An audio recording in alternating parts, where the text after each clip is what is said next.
Students good morning. आज आपको हिंदी साहित्य के चार कालों के बारे में विवरण देती हूँ।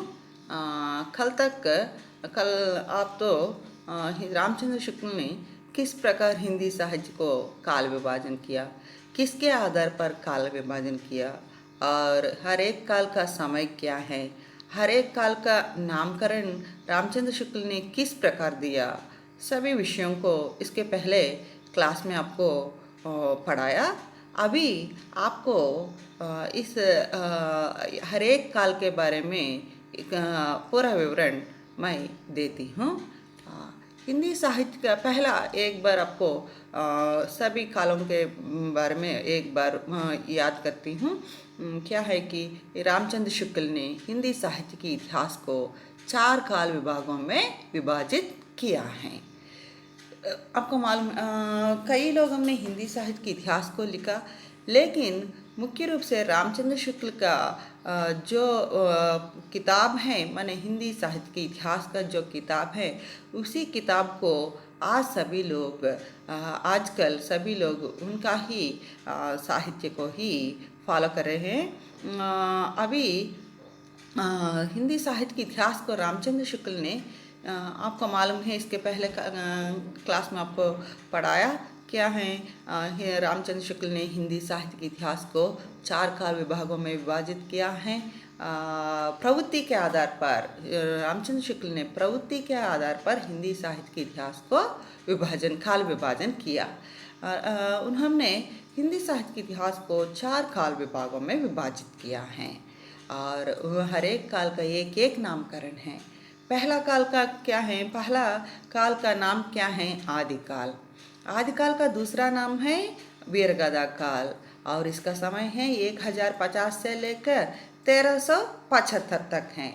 और उसी प्रकार दूसरा काल का नाम क्या है? दूसरा काल का नाम है भक्ति काल और उसका दूसरा नाम है पूर्ववंज्य काल, पूर्व मध्य काल। और भक्ति काल का समय है 1375 से लेकर 1917 तक, 75 से 1700 तक। और तीसरा काल है उत्तर मध्य काल और उसका दूसरा नाम है रीतिकाल, श्रृंगार काल। इसका समय क्या है? 1700 से लेकर 1900 तक। और 1900 से लेकर अब तक जो समय है उस काल का नाम क्या है? आधुनिक काल। आधुनिक काल का दूसरा नाम क्या है? गद्य काल। इस प्रकार प्रवृत्ति के आधार पर, माने उस समय की जो समाज में जो परिस्थितियां हैं, उस समाज के परिस्थितियों के अनुसार एक उस समय में समाज में जो प्रवृत्ति हैं, जो स्थिति हैं, उसी के आधार पर रामचंद्र शुक्ल ने हिंदी साहित्य को चार काल विभागों में विभाजित किया है और हर एक काल का एक एक नामकरण दिया है प्रवृत्ति के आधार पर, आपको मालूम है। और हर एक काल का नामकरण किस प्रकार दिया? माने वीरगाथा काल में वीरता प्रवृत्ति, समाज में वीरता है, इसलिए पहला काल का नाम क्या दिया? वीरगाथा काल नाम दिया। और भक्ति काल के समय क्या है? भक्ति की समाज में ज़्यादा भक्ति हैं, ज़्यादातर भक्ति हैं, इसलिए उसका नाम भक्ति काल दिया। और रीत काल में उस समय क्या है? कवियों ने रीत तत्व का निरूपण किया, माने जिस प्रकार के साहित्य जिस प्रकार लिखना है, जिस प्रकार का काव्य को जिस प्रकार लिखना है, इसी का निरूपण किया। और आधुनिक काल में क्या है? उस समय भारत में अंग्रेज़ों का आगमन हुआ था, इसलिए उस काल का अंग्रेज़ों का आगमन हुआ और अंग्रेज़ लोगों के साथ भारत में गद्य का प्रसारण हुआ, इसलिए उस काल का नाम दिया, क्या नाम दिया? आधुनिक काल का नामकरण दिया। और अभी आपको इस प्रकार चार काल रामचंद्र शुक्ल ने चार काल विभागों में विभाजित किया है। अभी आपको एक एक काल के बारे में मैं पुनः आपको वर्णन करती हूँ। वीरगाथा काल की रचनाओं के पीछे तत्कालीन देश की राजनीतिक परिस्थितियों की प्रेरणा है। वीरगाथा काल అసలు ఎక్కడి మీకు చెప్పాను కదా ఇంతకుముందు క్లాస్లో, మీకు 4 కాలాలు ఉన్నాయని, రామచంద్ర శుక్ల 4 కాలాలుగా విభజించారనేసి చెప్పాను కదా. ప్రతి ఒక్క కాలానికి ఒక్కొక్క పేరు పెట్టారు. ఆ పేరును బట్టే పేరు పెట్టారు. ప్లస్ అప్పటి సమాజ పరిస్థితుల్లో ఎక్కువగా ఏదైతే వాతావరణం ఉందే, ఎక్కువగా దేని గురించి అయితే చర్చ జరుగుతుందో ఆ చర్చ ఆధారంగానే వాటికి పేరు పెట్టారు. అయితే वीरगाथा काल చూడండి, वीरगाथा काल की रचनाओं के पीछे तत्कालीन देश की राजनीतिक परिस्थितियों की प्रेरणा है. అంటే ఈ వీరగాథ కాల్ అనే పేరు పెట్టడంలో మెయిన్ ఏంటంటే, అక్కడ అప్పుడు తత్కాలీన్ దేశ్కి రాజనైతిక పరిస్థితికి ప్రేరణ హై అంటే అప్పటి దేశంలో ఉన్న రాజకీయ పరిస్థితులే వీరగాథా కాలంలోని సాహిత్యం రాయడానికి ప్రేరణ అయినాయి అని చెప్పచ్చు. ఎలా అంటే कवि लोग कहाँ रहते थे? वे राजाओं के दरबार में रहते थे. राजा जो भी युद्ध करते थे उन्हीं युद्धों को కవి లోగ్ అప్ని రచనాओं వర్ణన करते थे. ఏంటంటే ఆ కాలంలో కవులంతా ఎక్కడ ఉండేవారు? రాజు యొక్క రాజు దర్బార్లో ఉండేవారు. రాజుల యొక్క ఆస్థానంలో ఉండేవారు. ఉండి తమ రాజు ఏమైతే యుద్ధాలు చేసేవాడో ఆ యుద్ధాలనే ఎక్కువగా అందులో వర్ణించడం జరిగేది. उस काल में हिंदू राजा रूपवती नारियों को पाने के लिए और अपनी वीरता दिखाने के लिए परस्पर युद्ध करते थे. ఆ టైంలో చెప్పాలి అంటే ఆ యొక్క హిందూ రాజులు, భారతదేశంలోని హిందూ రాజులు రూపవతి నార్యంకో పానేకే లియే అందమైన స్త్రీలని పొందాలనే ఉద్దేశంతో అప్ని వీరత దిఖానేకే లియే పరస్పర యుద్ధ కర్తే. తమ యొక్క ప్రతాపాన్ని చూపించుకోవడం కోసం ఒకరికొకరు వాళ్ళల్లో వాళ్ళు యుద్ధాలు చేసుకుంటూ ఉండేవారు. ఎక్కడైనా ఏదైనా ఆస్థానంలో ఏదైనా రాజ్యంలో ఒక అందమైన రాణి ఉంది అంటే, ఆ యొక్క రాకుమార్తె ఉంది అంటే, రాణి ఉందన్న వీళ్ళు ఏం చేసేవారంటే ఆ యొక్క దేశం మీదకి దండెత్తి ఆ దేశాన్ని, ఆ రాజ్యంలో రాజుని ఓడించేసి ఆ కన్యని ఎత్తుకురావడం అనేది జరిగేది. ఈ రకంగా అందమైన స్త్రీల కోసం ఆ రోజు అప్పట్లో తమ ప్రతాపాన్ని నిరూపించుకోవడం కోసం వాళ్ళలో వాళ్ళు యుద్ధాలు చేసుకుంటూ ఉండేవారు. इसके अलावा देश पर मुसलमानों के आक्रमण भी हो रहे थे. ఇంకా ఆ టైంలో ఎక్కువగా మన భారతదేశంలోకి ముస్లిం రాజులు దండెత్తుకుంటూ వచ్చేవారు అన్నమాట. इस प्रकार पूरे देश में युद्ध का वातावरण छाया हुआ था. మనలో భారతదేశంలోని హిందూ రాజులు వాళ్ళలో వాళ్ళు యుద్ధాలు చేసుకుంటూ ఉండేవారు. అలాగే భారతదేశం మీదకి దండెత్తుకొచ్చిన ముస్లిం రాజులతో కూడా యుద్ధాలు చేస్తూ ఉండేవారు. ఇంకా जहाँ भी देखो पूरे भारत में युद्ध ही युद्ध रहते थे. इस कारण पूरे भारत में युद्ध का वातावरण छाया हुआ था. छाया हुआ माने यह पूरे देश में युद्ध का वातावरण మొత్తం వ్యాపిत होकर रहता था. మొత్తం భారతదేశం మొత్తం కూడా యుద్ధ వాతావరణమే ఉంది. అంతా ఎక్కడ చూడు యుద్ధాలు మొత్తం భారతదేశం అంతా యుద్ధ వాతావరణం నెలకొంది. कवि राजाओं के दरबार में रहते थे. कवि कहाँ रहते थे? రాజాओं के दरबार में रहते थे. కవులు ఎక్కడ ఉండేవారు? ఈ యొక్క రాజుల యొక్క ఆస్థానంలో ఉండేవారు. उन्होंने अपने आश्रयदाता की वीरता की प्रशंसा में ग्रंथ लिखते थे. ఈ యొక్క రాజులు కవులు అక్కడే ఉండేవారు కదా. వాళ్ళు ఏం చేసేవారు? తమ రాజు ఏవైతే యుద్ధాలు చేస్తూ ఉండేవాడో ఆ యుద్ధాలనే ఏంటంటే వర్ణిస్తూ ప్రశంస తన యొక్క వాళ్ళ యొక్క గొప్పతనాన్ని పొగుడుతూ గ్రంథాలు రాసేవారు. अतः वीर काव्य लिखने की प्रवृत्ति समय की मांग के अनुसार थी. ఇందువలన ఏంటంటే మొత్తం ఆ రచనలు కూడా యుద్ధంతో నిండి ఉండేవి, ప్రతాపాన్ని నిరూపించుకునేవిగా ఉండేవి అన్నమాట. అంతా యుద్ధంతో వీరకావ్యాలే అన్నమాట. అంటే ఈ కవులు ఆ వీరకావ్యాలు రాయడానికి మెయిన్ ఏంటంటే అప్పటి యొక్క టైం అలాంటిది. అందుకని ఆ టైంను బట్టి ఆ రాజులు కూడా తమ రాజుని పొగుడుతూ రాసి, తమ రాజు చేసిన యుద్ధాలని పొగుడుతా వెంట్రుకలు నిక్కబొడుచుకునేలాగా వర్ణించి చెప్తూ రాసి ఆ రాజు యొక్క రాజుకు చూపిస్తే ఆయన ఎంతో ఆనందపడి ఆయన ఎన్నో ఆ రాజుకి కానుకలు ఇచ్చేవారు. ఎన్నో కానుకలు. ఆ కానుకల కోసం ఇంకా బాగా రాసేవారు అన్నమాట. इसी विशेष प्रवृत्ति के आधार पर इस काल का नाम वीरगाथा काल रखा गया है. ఈ రకంగా ఈ యొక్క ఆ టైంలో ఇలాంటి రచనలు రావడం వలన అందుకనే రామచంద్ర శుక్లు ఏంటంటే ఈ కాలానికి వీరగాథా కాల్ అని పేరు పెట్టారన్నమాట.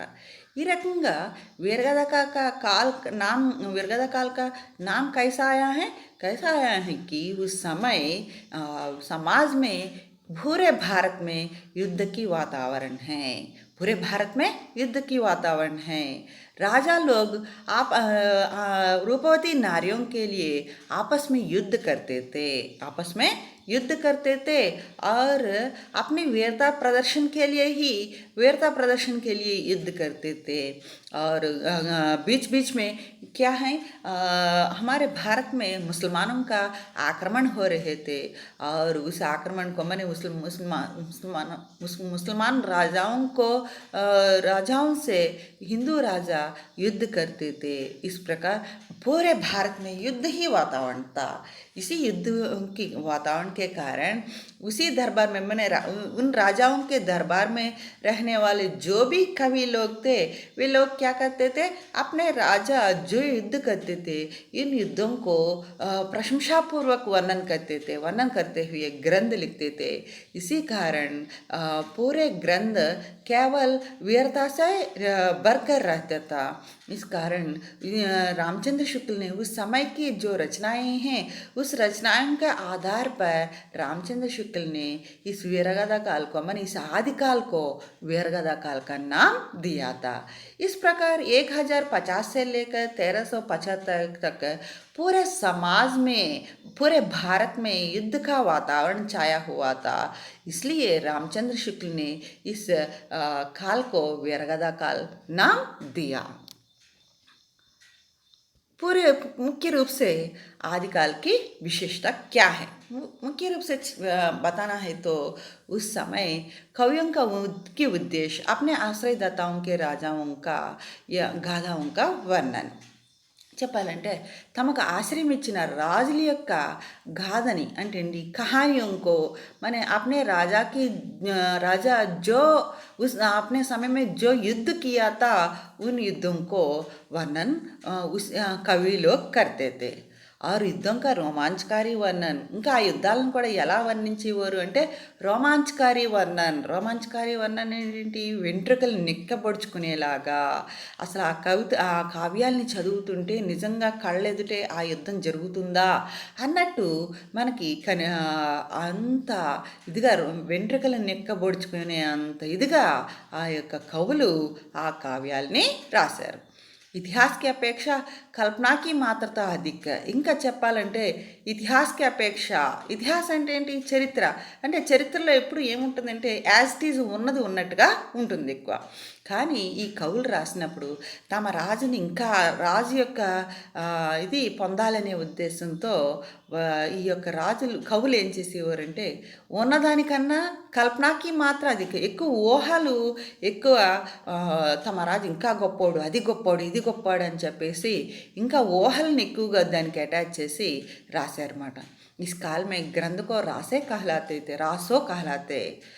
ఇంకా ఈ కాలంలో గ్రంథాన్ని ఏమని పిలిచేవారు అంటే రాసో అని పిలిచేవారు। రాసో కా అర్థ క్యా హై, రాసో కా అర్థ హై రహస్య।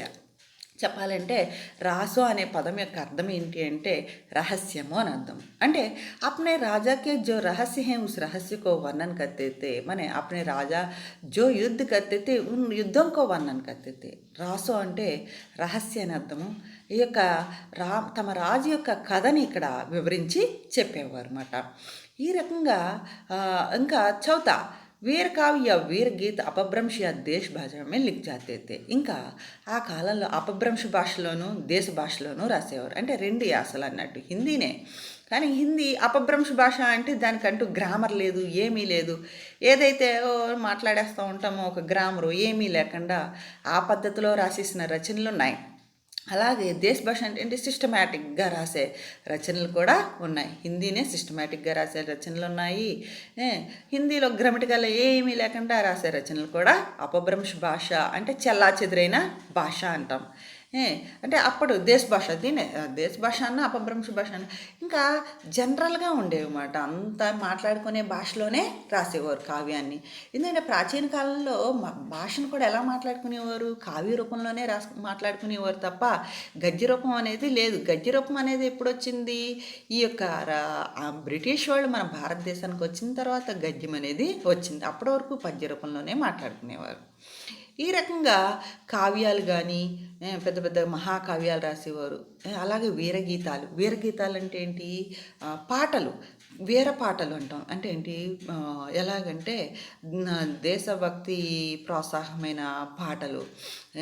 ఇంకా రాజు యుద్ధానికి వెళ్ళేవాడు, ఆ యుద్ధానికి వెళ్ళేటప్పుడు అతనిలో ఇంకా ఆవేశాన్ని నింపడానికి, అంటే ఇంకా అతనిలో ఇంకా బాగా శక్తి రావాలి, యుద్ధం పోరాడే శక్తి రావాలి, అతనిలో కసి అన్నీ రావాలి, అతనికి ప్రేరణ ఇవ్వాలి అనే ఉద్దేశంతో పాటలు రాసేవారు అన్నమాట. ఆ పాటలు ఏంటంటే స్త్రీలు ఈ రాజు యుద్ధానికి వెళ్ళేటప్పుడు ఆ పాటలు పాడేవారు. పాడి అతన్ని ఎంతో ప్రోత్సాహంతో ప్రేరణతో ఆ యుద్ధానికి పంపేవారు అన్నమాట. అలాంటి పాటలు రాసేవారు. ప్లస్ రాజు చేసిన యుద్ధాలని వర్ణిస్తూ కావ్యాలను కూడా రాసేవారు. सिद्धों और जैनों ने भी ధర్మ ప్రచార के लिए धार्मिक साहित्य भी लिखे. ఇంకా సిద్ధులు జైనులు అని చెప్పేసి ఉండేవారు. వీళ్ళు కూడా ఏంటంటే మతస్థులు, అంటే ఇప్పుడు బౌద్ధ మతస్థులు ఎలా ఉంది బౌద్ధులు అలా సిద్ధులు జైనులు నాదులని మతాలు ఉండేవి ఆ రోజుల్లో. ఆ మతాలు తమ మత ప్రచారం కోసం వాళ్ళు పుస్తకాలు కూడా రాసుకునేవారు. అలా ఆ టైంలో హిందీ భాషలో వాళ్ళు పుస్తకాలు ధార్మిక సాహిత్య బిలికే అంటే ఏంటి, మత గ్రంథాలు. అంటే ఇప్పుడు బైబిల్ ఖురాను రామాయణం ఎలాగైతే మన భాషల్లో ఉన్నాయో అలాగ ఆ రోజుల్లో సిద్ధులు జైనులు వాళ్ళిద్దరూ తమ మత ప్రచారం కోసం వాళ్ళు కూడా తమ పుస్తకాలని రాసుకున్నారు. अपभ्रंश में विजयपाल रासो हमीर रासो కీర్తిలత కీర్తి పతాక అపభ్రంశ భాషలో అంటే ఏంటి, జనరల్ మామూలు భాషలో విజయపాల్ రాసో అని అంటే దీనికి గ్రామర్ అంటూ అలాంటి ఏమీ లేదు. జనరల్గా మనం హమ్ జో భీ బాత్ కర్తే హై ఉనీ బాతోं में కావ్యం కో లిఖనా, మనం ఏమైతే మాట్లాడుకుంటున్నామో అదే భాషలో రాసేయడం. విజయపాల్ రాసో హమ్మీర్ రాసో కీర్తిలత కీర్తి పతాక ఇలాంటి పుస్తకాలు ఇవన్నీ కూడా అపభ్రంశ భాషలో రాశారని రాశారన్నమాట.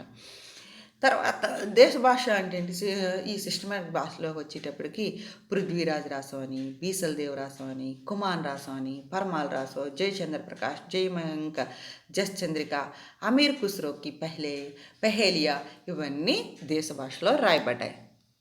ఈ రకంగా హిందీ సాహిత్యంలో వీరగదాకాలు ఈ రకంగా అప్పటి పరిస్థితుల యొక్క ఆధారంగా ఇవి రాయబడ్డాయి. ఇప్పుడు సపోజ్ పృథ్వీరాజ్ రాసో ఒకటి తీసుకుందాం, ఒక ఉదాహరణ. ఈ పృథ్వీరాజు అనే అతను ఒక పెద్ద రాజు. మన భారతదేశంలోనే పృథ్వీరాజు అంటే చాలా పెద్ద రాజు. ఇతను చాలాసార్లు గజనీ మహమ్మద్ ఇతని మీదకి చాలాసార్లు దండెత్తుకొచ్చాడు అనమాట. ఎన్నోసార్లు అతనితో ఈయన యుద్ధం చేశాడు. ఆ పృథ్వీరాజు యొక్క ఆస్థానంలో చాణక్యుడని చందన్ అనేసి ఒక అతను చందబరదాయి అనే ఒక కవి ఉండేవాడు అన్నమాట. పృథ్వీరాజు యొక్క ఆస్థానంలో ఉండేవాడు. ఈ చందబరదాయి ఎప్పుడు కూడా తన రాజు కూడా ఉండేవాడంట. ఉండి తన రాజు యుద్ధానికి వెళ్తున్నా కానీ ఆ యుద్ధంలో కూడా వెనకాలే ఉండి తిను ఆ యొక్క వీరగీతాలు పాట పాడుతూ తన రాజుని ఎంతో ప్రోత్సహించేవాడంట. ప్రోత్సహించి ఈయన ప్రతి యుద్ధంలో పృథ్వీరాజు యొక్క ప్రతి యుద్ధంలోనూ గెలుపు ఉంది అంటే దానికి మెయిన్ కారణం చందబరదాయి అన్నమాట. వీళ్ళిద్దరూ మంచి స్నేహితులు. ప్రతి యుద్ధంలో కూడా వెళ్ళాడు, కానీ లాస్ట్ యుద్ధంలో పాపం కూడా వెళ్ళలేకపోవడం వల్లనే పృథ్వీరాజు ఓడిపోయి ఇంకా గజనీ మహమ్మద్ చేతిలో వెళ్ళి పట్టుపడిపోవడం వలన అతను ఆఫ్ఘనిస్తాన్లో పృథ్వీరాజు అక్కడ చనిపోతాడు అనేది కూడా నెక్స్ట్ క్లాస్లో మీకు ఏంటి ఆ స్టోరీ ఏంటి, పృథ్వీరాజు రాసే యొక్క కావ్యం ఏంటి అనేది మొత్తం మీకు నెక్స్ట్ క్లాస్లో నేను చెప్తాను.